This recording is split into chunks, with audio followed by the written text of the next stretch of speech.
네, 잊을만 하면 다시 생기는 그런 이슈가 있습니다. 여러 가지가 있겠지만 제가 이야기하고자 하는 건 이른바 갑을 관계 속에서 이루어지는 갑의 횡포, 다른 말로 얘기하면 갑질이라 하는 것이죠. 언론에 드러날 때마다 큰 이슈몰이를 하기 때문에 그런 뉴스들을 접할 때마다 아직도 저런 일이 벌어지고 있나 하긴 하지만 여전히 사회 구석구석에서 이루어지는 여러 불공정 행위들이 그렇게 갑의 착취나 수탈 등이 사회 곳곳에서 존재하고 있는 현실을 우리는 인정하지 않을 수 없는 것 같습니다. 지난 3월에는 74세 한 아파트 경비원이 관리 책임자의 갑질 때문에 힘들다는 내용의 유서를 휴대전화에 남기고는 투신 자살하는 사건을 접하기도 했죠. 예전에 개그맨들이 나와서 그래 네가 갑이다 막 이러면서 막 웃는 그런 프로그램들도 있었는데요. 이런 안타까운 생각들을 접할 때마다 이게 과연 웃음 소재가 될 만한 것인가, 그렇게 웃고 넘어갈 일인가 더욱더 생각해 보게 되는 것 같습니다. 제가 이런 갑질과 관련된 기사들을 좀 설교를 준비하면서 검색하다 보니까 벌써 10년도 더 된 것 같은데요. 이런 기사가 있었습니다. 앞으로 백화점 계약서에 갑과 을이라는 표현을 없애겠다라는 기사였습니다. 지난 10년이 지났는데 그렇게 갑과 을의 문구를 계약서에서 없앤다고 이런 문제들이 해결되었을까요? 그렇진 않겠죠. 사실 우리 주변에도 갑과 을이라는 단어만 쓰지 않을 뿐이지 너무나도 많은 이런 관계들, 이런 계약들이 여전히 존재하고 있는 것이 사실일 것입니다. 청년들을 종종 그래도 지금도 만나는데요. 만나보면 학위 문제를 앞두고 연구실에 매여 있는 그들의 처우들을 보면서도 이런 문제들을 고민하게 됩니다. 그리고 사회 초년생들이 겪고 있는 인턴십 과정들을 보면서도 또 겪게 되고요. 물론 사회적인 이런 이슈들로 인해 많이 좋아졌다고는 하지만 여전히 희망 고문이라 또 열정페이라 하는 것들을 강요당하는 그런 현실 속에서 쉽지 않은 것이 사실인 것 같습니다. 그러나 사실 계약이 나쁘다고만 할 수 있겠습니까? 나쁜 것만은 아니죠. 만일 이러한 상호 간의 그 어떠한 약속이나 계약이 존재하지 않는다면 세상의 모든 질서는 엉망이 돼버리고 무질서가 판치게 될 것입니다. 그렇게 약속에 의해 국가도 구성이 되고 그리고 약속에 따라 사람들도 움직이기 때문이죠. 그러나 이러한 약속들은 때론 상대방의 동의 없이 일방적으로 깨어지기도 합니다. 그러기에 세상의 약속은 철저한 이행을 보장받을 수 없기에 그렇게 나름의 책무 이행에 대한 장치를 두게 되는데 안타깝게도 이런 조건들이 대부분 갑이라 하는 강자의 논리가 작용하고 있다라는 것입니다. 그렇게 사라질 듯 사라지지 않고 여전히 이슈화되고 있는 갑과 을의 관계처럼 그 계약 자체가 한쪽 즉 갑이라 할 수 있는 힘의 논리에 의해 일방적인 종속 관계를 맺어지는 경우가 허다하다라는 것이죠. 그러다 보니 계약 관계라는 말이 지극히 필요한 말인데도 불구하고 어떨 때는 긍정보다는 부정으로 더 많이 들려지는 것 같기도 합니다. 저에게도 종종 갑과 을의 관계가 형성됩니다. 여러 가지가 있겠지만 다른 게 아니고 아빠와 자녀의 계약 관계입니다. 그래서 잘 놀다가도 종종 다투기도 하고 또 그리고 시간 가는지도 모르고 한없이 유튜브 영상 앞에 있을 때 그리고 밥을 자주 거를 때 그리고 밤늦게 큰 소리로 또 떠들 때 등등 한 번만 더 이런 행동을 하면 가만두지 않겠다. 이렇게 또 그 순간을 모면하기 위해 나름의 또 약속을 또 정하기도 합니다.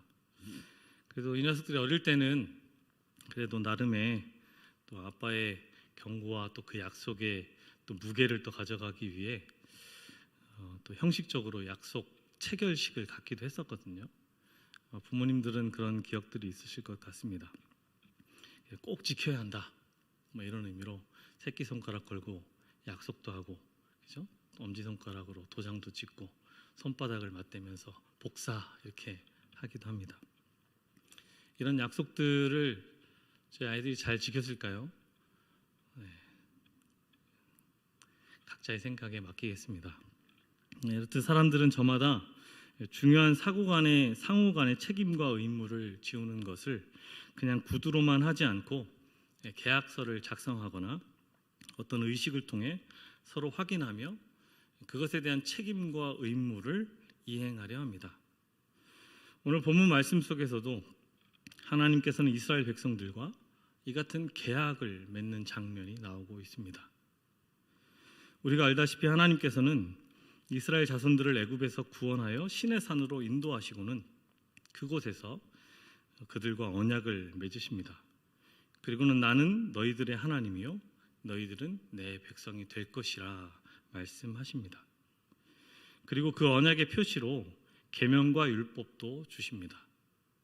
그렇게 이스라엘 자손들은 모세를 통해 들려주신 하나님의 계명과 그 율법의 말씀을 듣고는 이구동성으로 하나님의 그 계명과 율법을 그대로 지키겠습니다. 응답합니다. 그때 모세는 제단을 쌓고 하나님께 번제와 화목제를 드리고 짐승의 피를 뿌림으로써 하나님은 이스라엘의 왕이 되시고 그들은 하나님의 백성이 되는 언약을 체결하는 것이죠. 오늘 저와 여러분이 읽은 본문이 바로 이 같은 이야기입니다. 지난주 하나님께서 주셨던 십계명을 통하여 하나님께서 주신 모든 율법이 그들을 단지 올가매거나 또 종처럼 부리기 위한 것이 아니라 그 계명 하나하나에도 하나님의 은혜가 담겨 있고 또 그 모든 것에 앞서 언제나 하나님의 은혜가 선행하고 있다라는 것을 살펴보았습니다. 그러한 계약의 내용이 담긴 계약서에 도장을 찍고 또 약속을 체결하는 이 언약식 안에서도 여전히 하나님의 은혜는 동일하게 흐르고 있다라는 것이죠. 그것을 오늘 본문 말씀을 통해 함께 살펴보기를 원하는데요. 우리 같이 1절과 2절 말씀을 다시 한번 같이 읽겠습니다. 또 모세에게 이르시되 너는 아론과 나답과 아비후와 이스라엘 장로 70명과 함께 여호와께로 올라와 멀리서 경배하고 너 모세만 여호와께 가까이 나오고 그들은 가까이 나오지 말며 백성은 너와 함께 올라오지 말지니라. 아멘. 네, 여기에 보면 하나님은 모세에게 가까이 나오라 말씀하시죠. 그러면서 아론과 제사장들 그리고 70명의 장로들에게는 모세처럼 가까이 나오지 말고 멀리서 경배하고 가까이 오지 말라 이렇게 말씀하십니다. 여기서 우리는 사람들이란 본래 하나님의 허락 없이는 누구도 하나님 앞에 자유롭게 나아갈 수 없는 존재라 하는 사실을 먼저 확인할 수 있습니다. 만약 어떤 사람이 하나님의 허락 없이 하나님 그 거룩하신 앞으로 나아갔다간 죽임을 면치 못할 것입니다. 그래서 하나님께서는 훗날 성막을 그렇게 두시면서 그 가운데 휘장을 치시고 휘장 너머 지성소에는 아무도 가까이 못 오게 하셨습니다. 그러나 하나님께서는 언약을 체결하는 의식을 위해 먼저 그들을 하나님 앞으로 부르십니다. 그런데 본문을 보면 하나님께서 모세로 하여금 아론과 아론의 두 아들 그리고 이스라엘 70명의 장로들과 함께 올라와 경배하도록 하셨는데 분명히 조금 전에 살펴본 것처럼 하나님이 그들을 부르시는 위치는 각각 달랐습니다.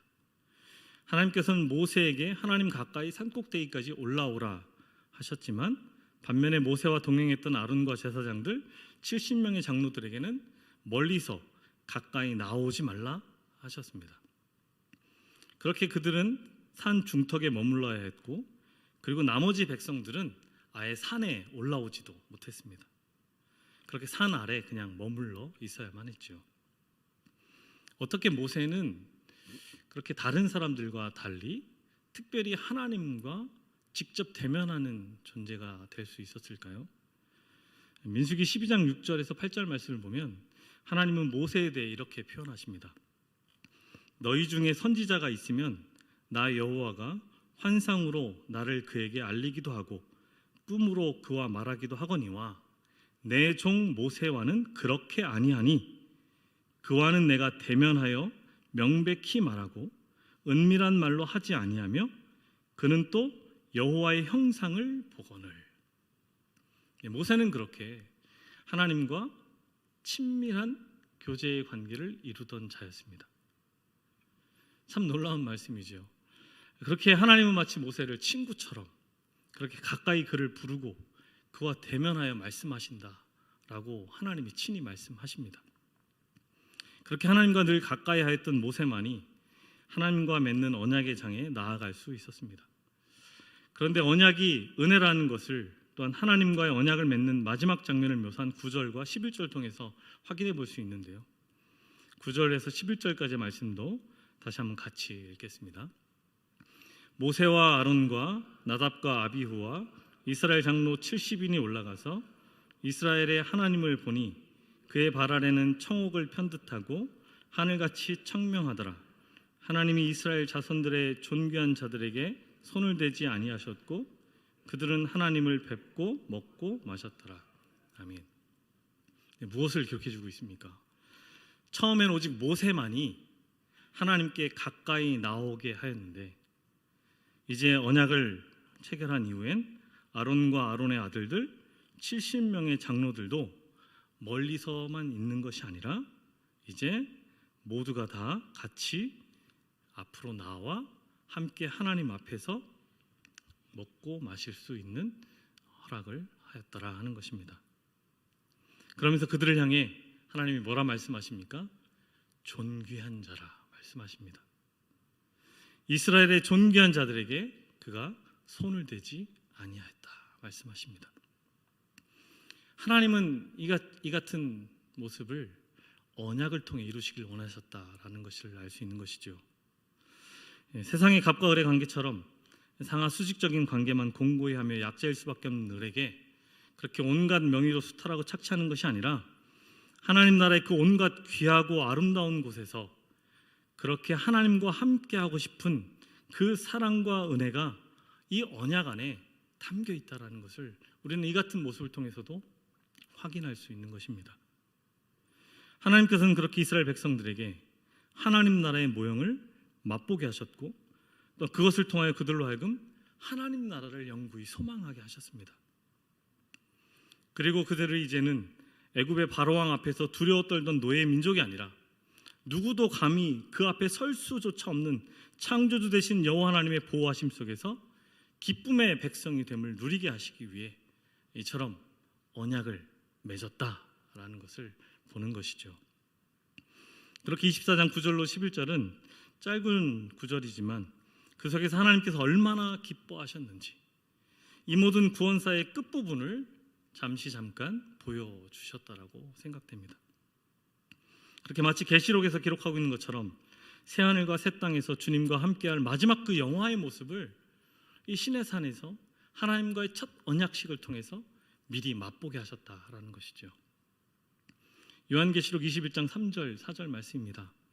내가 들으니 보좌에서 큰 음성이 나서 이르되 보라 하나님의 장막이 사람들과 함께 있음에 하나님이 그들과 함께 계시리니 그들은 하나님의 백성이 되고 하나님은 친히 그들과 함께 계셔서 모든 눈물을 그 눈에서 닦아주시니 다시는 사망이 없고 애통하는 것이나 곡하는 것이나 아픈 것이 다시 있지 아니하리니 처음 것들이 다 지나갔음이러라. 아멘. 네, 이것이 바로 이 언약의 백성들이 마지막 날 경험하게 될 놀라운 은혜의 잔치라 하는 것이죠. 그렇게 하나님께서는 이제 언약을 통해 이 같은 놀라운 은혜를 주시고자 하신 것입니다. 그렇게 시내산에서 이스라엘 백성들이 하나님과 맺은 언약은 이 같은 하나님의 놀라운 은혜가 담겨 있었던 것입니다. 이 시간 함께 예배하는 저와 여러분이 바로 이 같은 은혜를 입은 하나님의 언약의 백성이라 하는 것이죠. 그렇게 또한 오늘의 이 예배 시간도 그렇게 시내산에서 이스라엘 백성들이 보았던 하나님의 영광의 빛을 맛보며 그 영광의 위엄 앞으로 나아가는 시간이다라는 것입니다. 그렇게 이스라엘 모든 백성들처럼 그들에게 들려주셨던 하나님의 언약의 모든 말씀을 아멘으로 화답하며 믿음의 고백으로 믿음의 결단으로 하나님 앞에서 이 잔치를 즐거워하는 자가 된다라는 것입니다. 그렇게 이 시간 하나님의 놀라운 은혜를 알아 믿음으로 구원의 마지막 영화를 맛보아 누리시는 저와 여러분 또 이 예배 시간이 되기를 소망합니다. 이스라엘 백성들은 이 같은 하나님의 은혜의 언약 안에서 기뻐하고 감격하면서 하나님의 이 모든 말씀을 우리가 준행하리이다 라고 되차 고백하였습니다. 3절 말씀입니다. 모세가 와서 여호와의 모든 말씀을 그의 모든 율례를 백성에게 전하매 그들이 한 소리로 응답하여 이르되 여호와께서 말씀하신 모든 것을 우리가 준행하리이다. 이스라엘 자손들은 여호와의 말씀에 그의 모든 율례를 준행하겠다고 한 목소리로 외쳤습니다.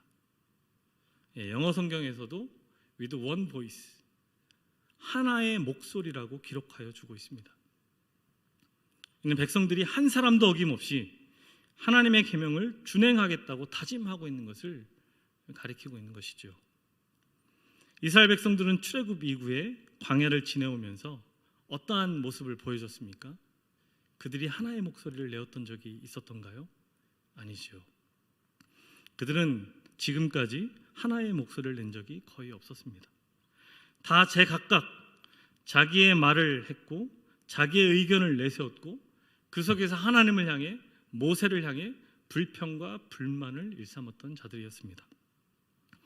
그런데 여기 시내산에서 하나님과의 언약 체결식 앞에서 이들이 하나의 목소리를 내기 시작한 것입니다.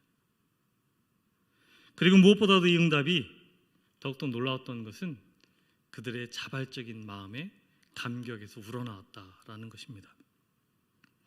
모세가 이렇게 하십시다, 무슨 운동을 벌인 것이 아닙니다. 그렇다고 안 지키면 큰일 나니까 꼭 지켜야 된다고 그들을 윽박지른 것도 아닙니다.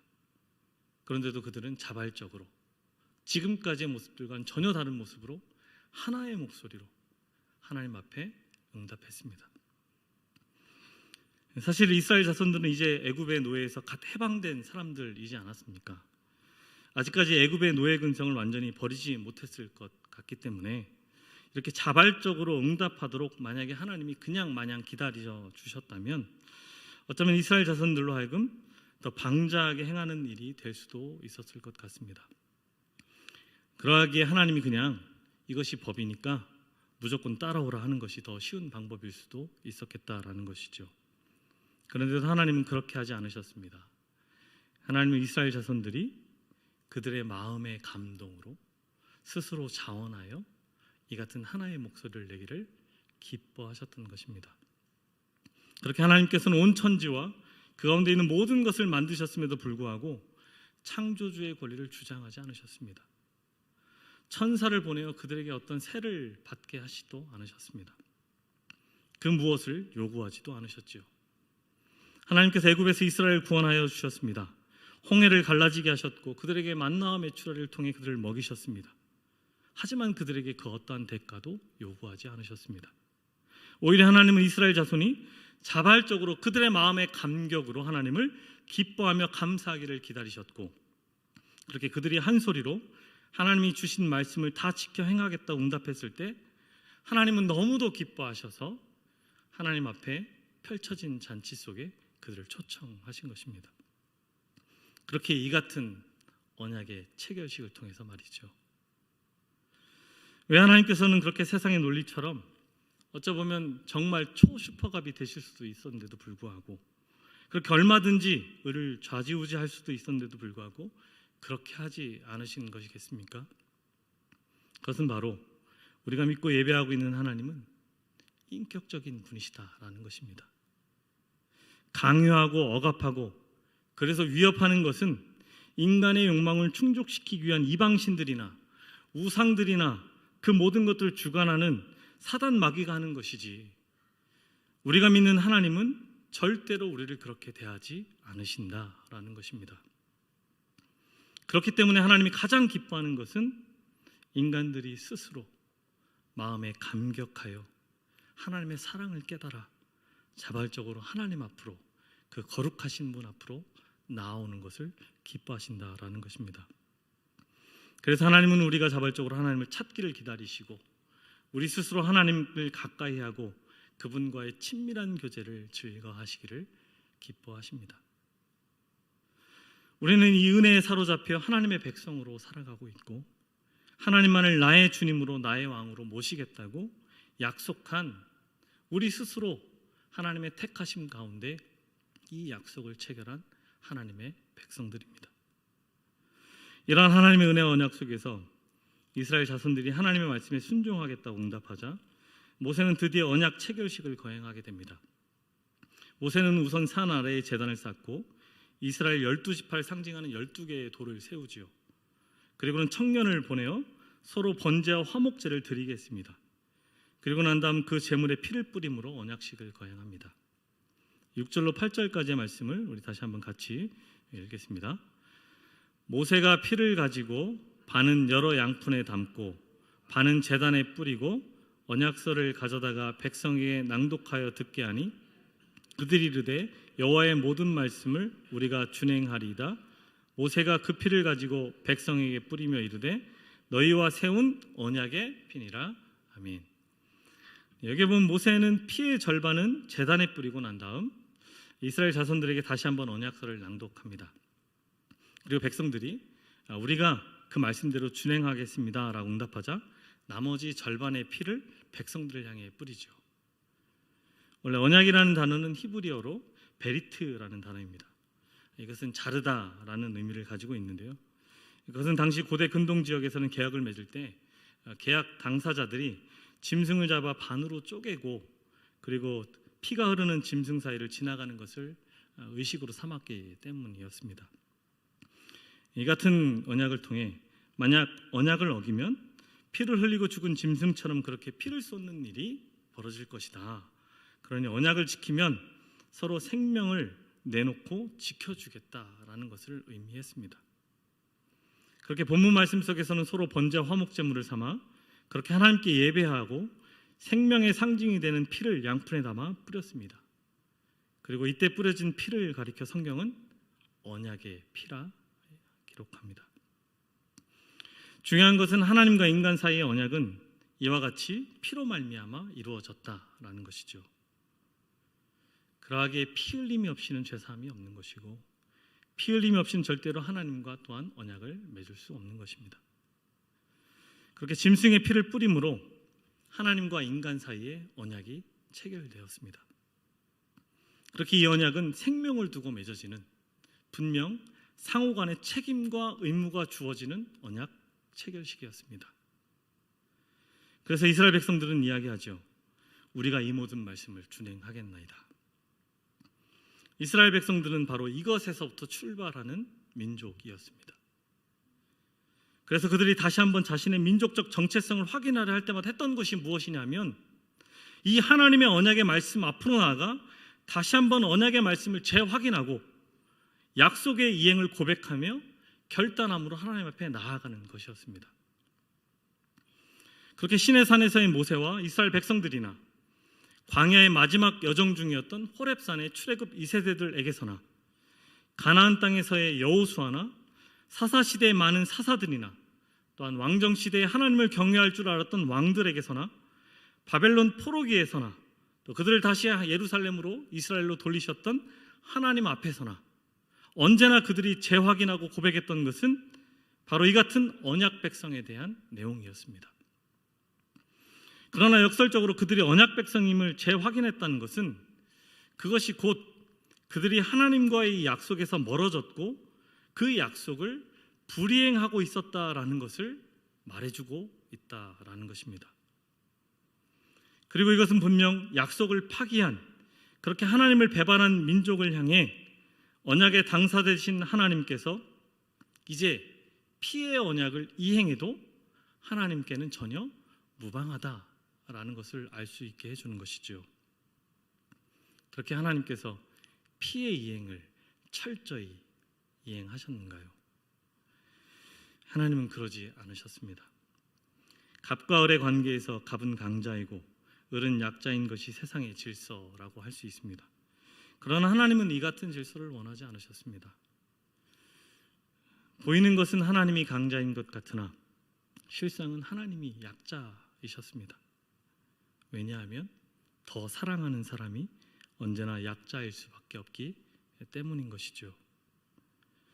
그럼에도 불구하고 죄인된 인간은 그러한 하나님의 사랑을 이해하지 못했기에 하나님의 심판만을 두려워했고, 왜 하나님께서 그러한 심판을 하셨는지, 또한 그 속에 하나님 아버지의 마음이 어떠한지, 그리고 그 안에 담긴 아버지 하나님의 눈물은 보지 못했던 것입니다. 하나님은 이스라엘 백성들의 연약함, 또 그 속의 불순종과 배반을 모르시고 이 약속을 하셨을까요? 결코 그렇지 않죠. 그러나 지금 그들과 언약을 맺으시면서 하나님은 그 어느 때보다도 기뻐하십니다. 그리고는 그들을 향해 존귀한 자라 말씀하십니다. 그리고는 그들에게 손을 대지 않으시고 그들과 먹고 마시는 하나님을 대면하는 일들을 허락해 주십니다. 그렇게 당시로서는 전혀 상상할 수 없는, 인간이 감당할 수 없는 은혜를 이 약속 체결의 현장에서 주님은 베풀어 주고 계신 것입니다. 그것이 하나님 아버지의 마음인 것이죠.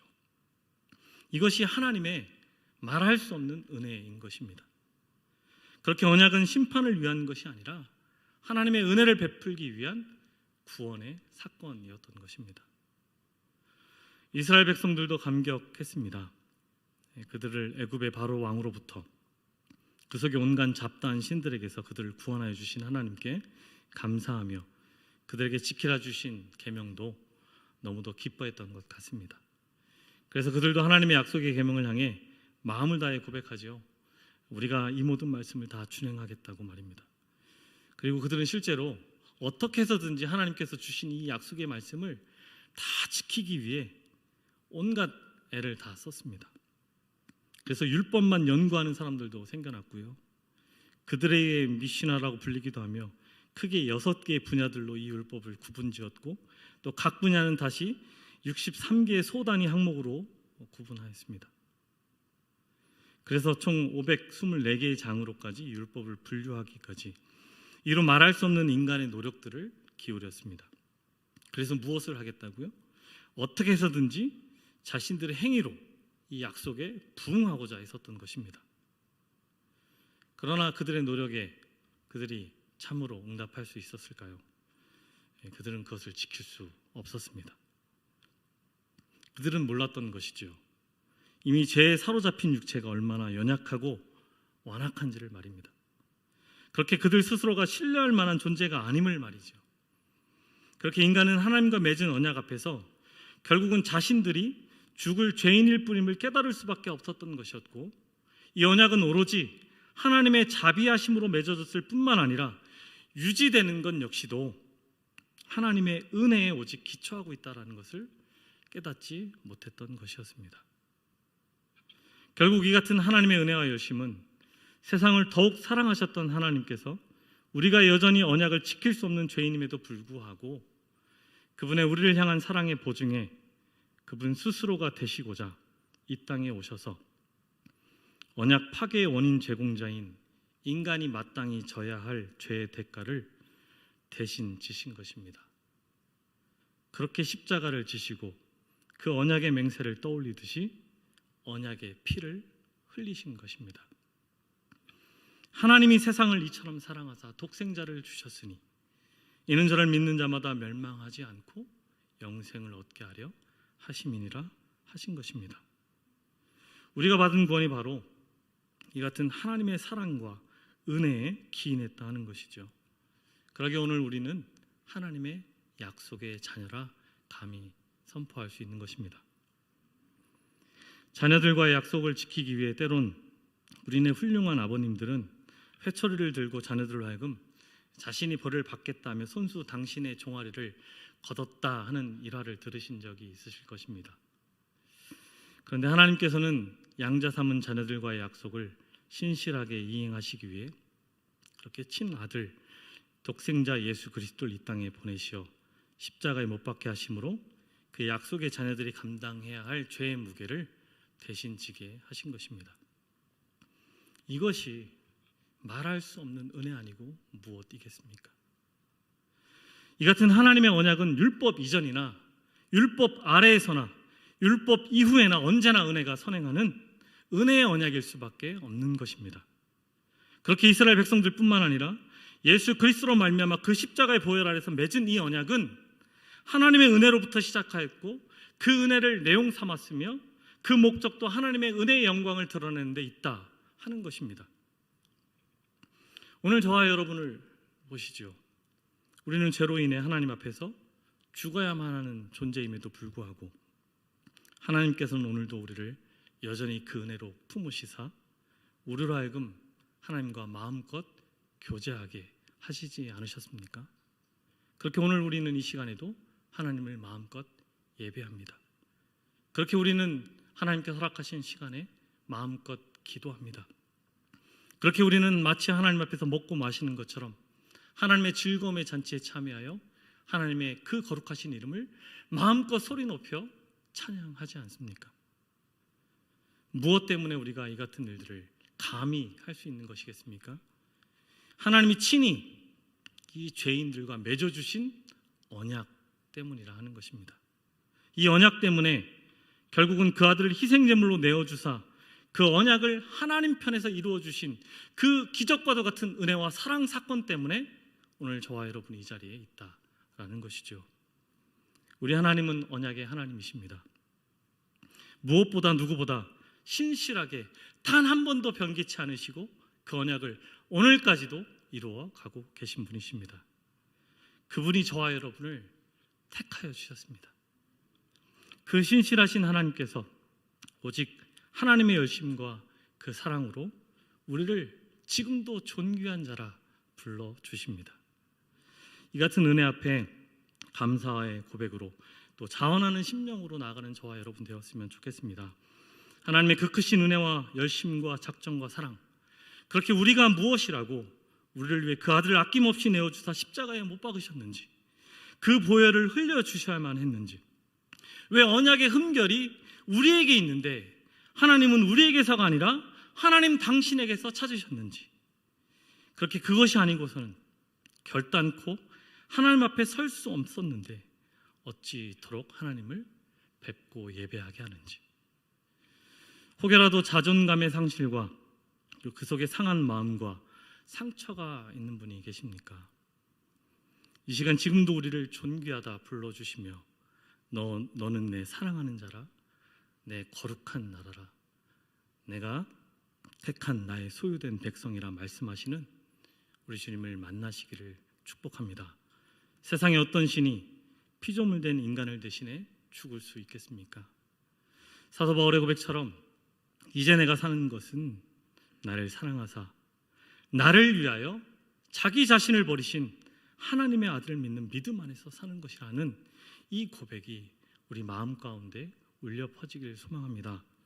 그렇게 하나님의 언약과 율법을 바라보시면서 언제나 하나님의 은혜를 기억하시고 하나님께 더 가까이 나아가는 저와 여러분, 그렇게 이 시간이 그저 먼 곳에서 하나님의 은혜를 바라만 보는 자가 되는 것이 아니라 하나님께 가까이 나와 그분을 뵙고 그분의 발 아래 마치 청옥을 편듯하고 하늘같이 청명한 그 아름다움을 맛보아 그 율법을 주야로 묵상하며 그 언약의 백성으로 하나님의 거룩을 살아내시고 세상에 하나님의 형상을 드러내는 참된 하나님의 언약 백성 되시기를 주님의 이름으로 축원합니다. 함께 기도하겠습니다. 하나님 아버지 감사합니다. 이 시간도 주님 은혜 주셔서 주님의 그 크신 은혜 앞에 또 세워지게 하시고 그 은혜를 의지함으로 주님 앞에 나아가게 하시니 감사합니다. 그 은혜 아래 연약한 저희들의 모습 감춰주시고 말씀 속에서 보여주셨던 것 같이 이 시간 하나님의 영광이 드러나며 그 가운데 임재하시는 우리 주님과 함께하는 놀라운 은혜를 경험하는 저희가 되게 하여 주옵소서. 그렇게 이 시간 저희를 의지하지 않습니다. 오직 하나님의 은혜와 예수 그리스도의 십자가의 보혈을 의지함으로 주님께 나아가오니 그때 오직 예수 그리스도를 통하여 우리의 모든 죄성이 해결되게 하시며 예수 그리스도를 통하여 우리의 사랑의 고백이 진실되게 하여 주옵소서. 감사드리며 예수님의 이름으로 기도합니다. 아멘.